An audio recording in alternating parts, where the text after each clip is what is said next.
Il y a plein de resellers, ils vont parler profit, etc. Mais moi, j'aime pas trop te parler de profit parce que selon moi, dans ce business, en fait, comme tu fais que réinvestir du cash, parce que c'est un business de capitalisation, si tu regardes ton profit, en fait, tu perds de l'oseille. Parce que tu mets 500 euros. Sur ces 500 euros là, tu vends pour 650 euros au bout d'un mois. Waouh, cool, j'ai fait 150 euros. Mais la réalité, c'est que non, t'as fait 325 euros sur les produits que tu as vendus et derrière, il te reste 100, 150 euros de stock. Et c'est ça qui est hyper important à comprendre. Et il y en a plein qui se disent « Ouais, mais je fais pas de profit au final. » Non, non, non. Le profit, il est dans le stock en fait. Et bien sûr que dans le business de l'achat-revente, tu vas pas vendre 100% de ton stock, à moins que tu aies vraiment que du banger et que tu fasses pas de volume. Tu vas pas vendre 100% de ton stock comme ça. C'est compliqué. Mais par contre, sur le mois 2, tu vois, genre là, par exemple, là, ça va s'écouler petit à petit. Et au final, ta marge, bah, tu vas la faire, tu vois. Et après, sinon, tu as même une autre stratégie qui est sur un ballot. Moi, je pense que c'est bien de le découper en 3. 30%, 30%, 30%. Il y a 30% de tes articles, tu vas les vendre plus que x2.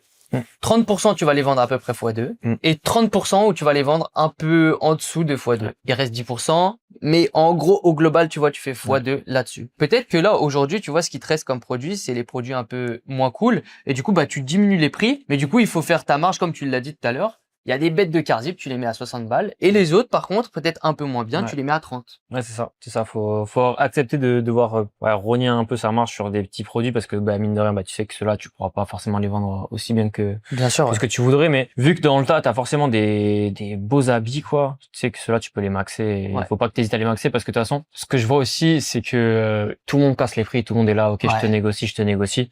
Donc, quitte à, ok, se faire négocier, vas-y, je te max. Comme ça, si tu peux redescendre un petit peu, c'est pas grave, tu vois. Faut toujours, tu vois, genre, si t'as une pièce, tu sais qu'elle a du potentiel, etc., va pas la mettre à juste x2. Va chercher au-dessus, parce que les gens, ils vont te négocier. Et donc, en fait, si te négocient, si t'es juste à la limite de x2 et qu'ils te négocient, ben, t'es comme un con, quoi.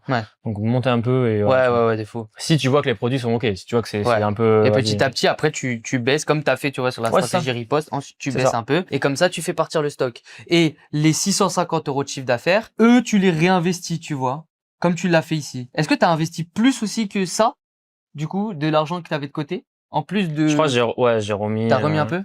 Je crois que j'ai dû remettre 500 ou 600, un truc comme ça. Ok. Avec ça. En grande partie ça, de ce que j'ai gagné. Et un petit peu que j'avais, qui me restait encore dans ce que j'avais prévu pour Vinted, quoi. Mais en fait, le truc, c'est que, genre, juste rien qu'avec ce que j'ai gagné sur les premières ventes, en gros, j'ai pu le réinvestir parce que je suis pas pressé dans le sens où, ok, il faut juste que je récupère toute la thune, etc.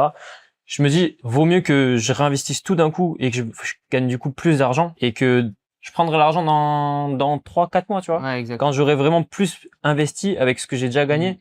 Et après, à ce moment-là, je me garderai des sous, tu vois. Là, le but, c'est de faire moi, j'aime bien appeler la boule de neige. Tu vois, au début, c'est 500. Sauf que t'as vendu 500.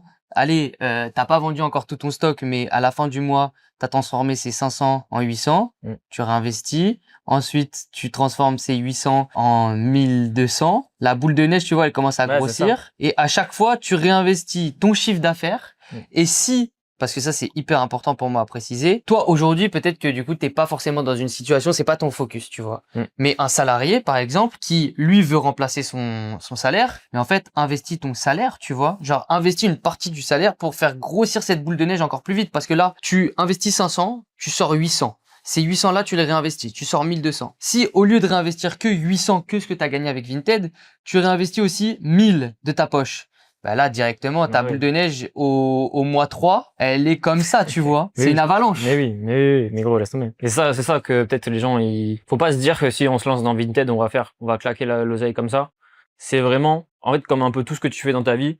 Ok, t'avances. Au fur et à mesure, tu vas forcément grossir si tu continues à augmenter petit à petit, etc.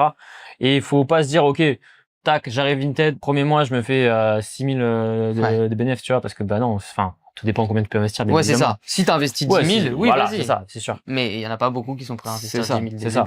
Au début, tu commences, t'investis, et forcément, bah, tu vas grossir au fur et à mesure. Et en fait, ton mois 2, il va déjà être mieux. Puis ton mois 3, il va être encore mieux. Et en fait, ainsi de suite. Et en fait, au bout d'un an, mais c'est bon, genre, t'es bien. T'es vraiment bien. Et un an, en vrai de vrai, ça passe super vite, quand tu penses. De fou. Et surtout, les gens, moi, je le vois, et c'est ça qui est cool, c'est que les gens qui veulent se lancer dans l'achat-revente, souvent, ils ont pas des prétentions absurdes, tu vois. Genre, ils se disent, bah, vas-y, moi, j'aimerais bien potentiellement remplacer, tu vois, mon salaire ou remplacer le salaire de ma copine d'ici un an. Bah, c'est largement possible, tu vois. C'est clair. C'est largement possible.